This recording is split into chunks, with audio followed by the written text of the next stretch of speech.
Il est venu constater de ses propres yeux. Volodymyr Zelensky parcourt les rues de Kiev, martyrisé dans la nuit de samedi à dimanche par une pluie de missiles et drones russes. Direction le musée consacré à la catastrophe de Tchernobyl, partiellement détruit.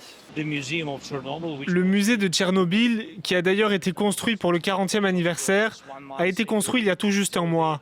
Et donc ils ont attaqué. Ils ont vu que c'était un musée. Ils ont attaqué précisément le musée. C'est complètement fou. Le président ukrainien insiste sur le contraste entre les forces russes et sa propre armée, qui ne ciblerait selon lui que des objectifs militaires. Car les salves tirées par Moscou dans la nuit de samedi à dimanche ont visé des musées, mais aussi des écoles, des habitations ou encore ici un centre commercial et là un marché où les stocks des commerçants ont été réduits en cendres. Tout était là. Ma vie, tout ce que j'avais gagné.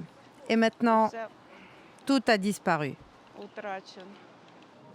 Même désarroi dans ce café de la capitale touché par un missile, que les propriétaires ont tenu à garder ouvert dans la journée. Les habitants des environs sont venus apporter leur soutien.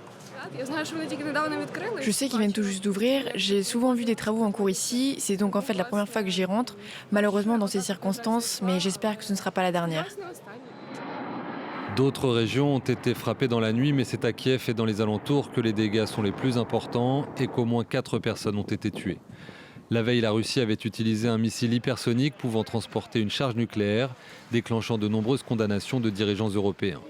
Comme pour justifier cette nouvelle phase de bombardements intenses, Moscou a fait diffuser ces images du lycée frappé dans la nuit de jeudi à vendredi par des drones ukrainiens dans la région occupée de Louhansk, des frappes qui auraient fait une vingtaine de morts.